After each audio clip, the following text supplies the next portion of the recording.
was the miners that had left behind to speak for them in Parliament. I still refer to it as dodgy game. By the time I was 4, 5 or 6, I was pretty good.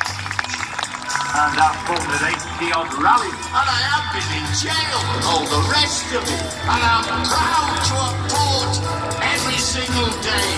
I'd love to do it again. I'm here to represent the working class, and we'll never give in. Never, ever give in.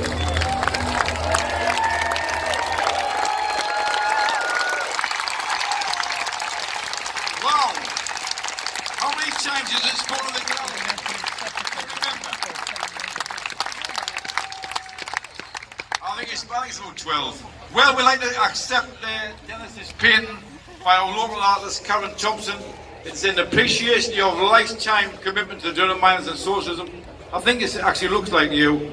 We're so proud that you could be with us here today. We'd like to present you with this first of all.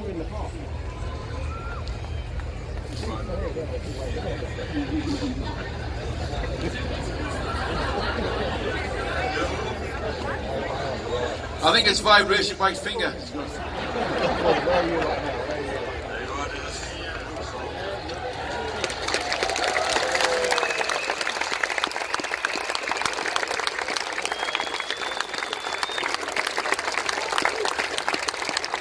Do you think we should ask Dennis to say a few words? A bit louder? Come on, Dennis.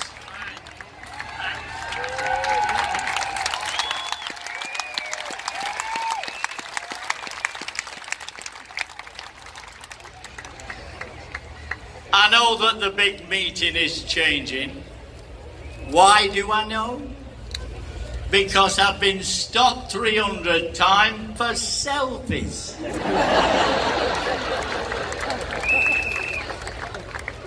What's happening to us? Now, the big meeting has been part of my life because when I left school in 1949, I went down the pit. My father didn't think it was a good idea. I'd won a scholarship to grammar school and all that rubbish. And I went down the pit.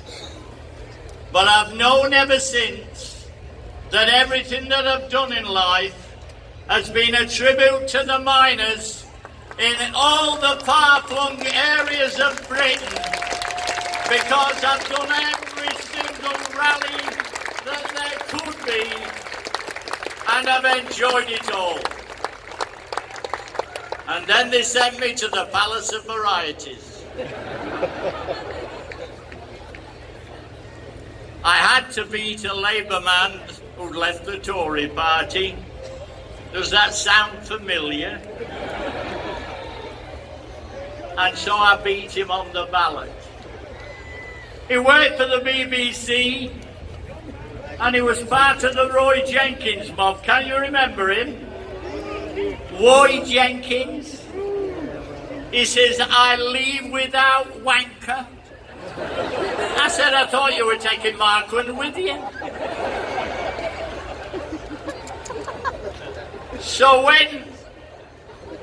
when the new General Secretary and his new team at Durham said to me a few months ago, we want to make some money, we're going to show your film, it's called The Nature of the Beast, and the Guardian reporter said it was a tender portrait of Skinner.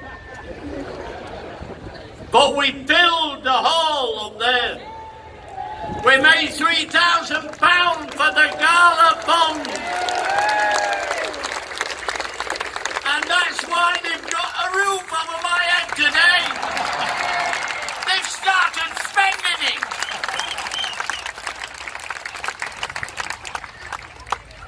But it's been a wonderful time.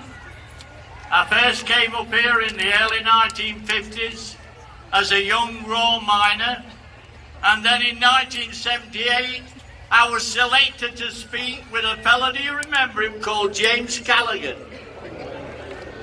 Boy, he could twist and turn. And that's when I first came.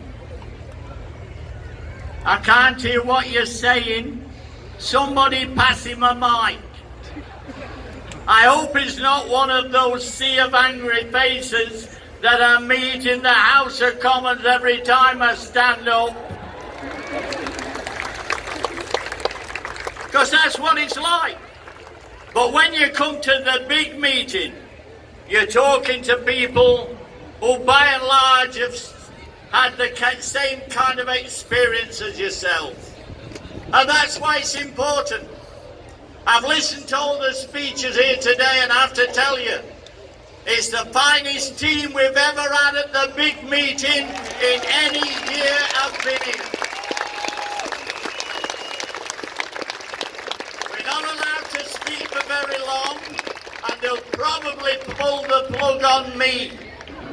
But I have to tell you, when I met those people down outside Parliament the other week, campaigning for a payout of the pension, I knew they were right.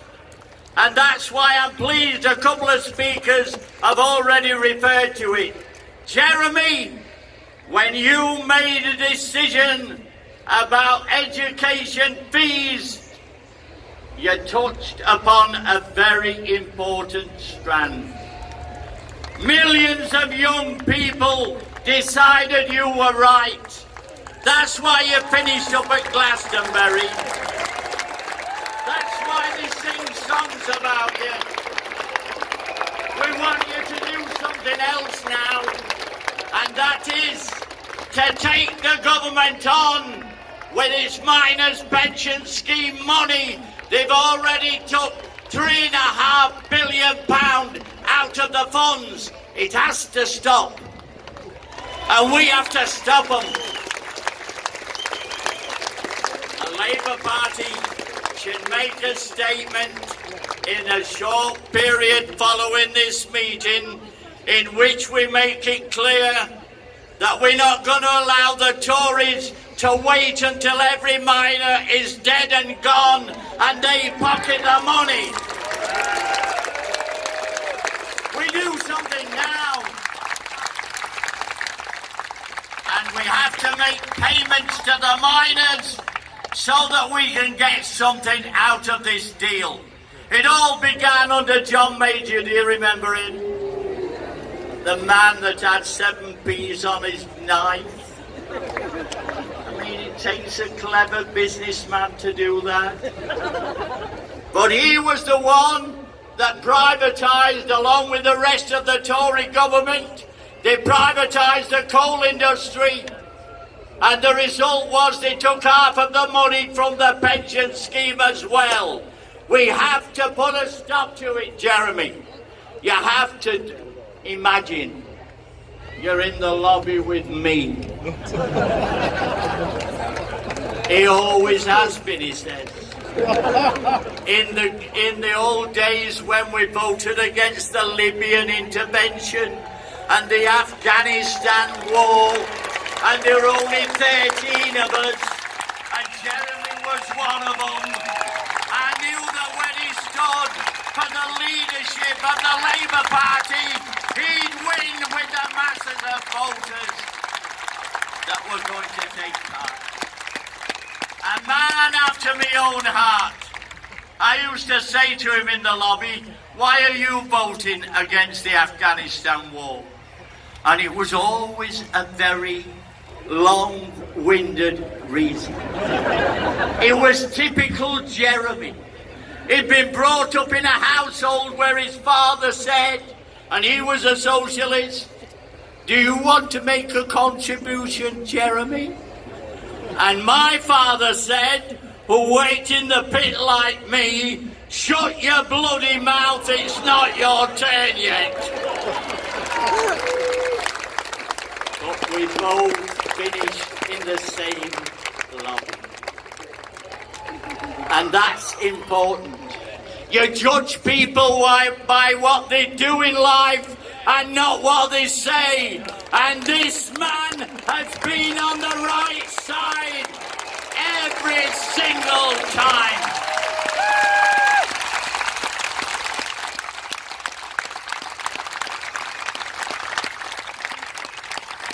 I was there when Wilson tried to wipe off the Labour Party debt.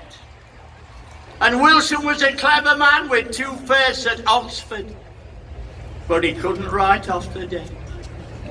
And then along came Callaghan, and he'd been working for the Inland Revenue, and he couldn't pay off the debt. And all the time I sat on that executive and thought, will somebody come along and pay off the debt? Blair failed, Brown failed, and then Jeremy won the ballot. And the first thing he did was to get rid of the debt of the co-op. We've no longer got that £25 million hanging round our necks. He did it because of the 600,000 members that we had. Suddenly, we had the money to fight, and we had the money to pay back the co-op. That's how you judge him. If he can settle the Labour Party's debt, what on earth will he do with the country's debt? Think about it. It's like magic, isn't it?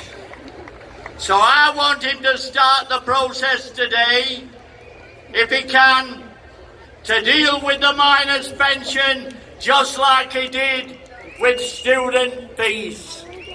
We've got to capture those seats back that we lost in the mining areas.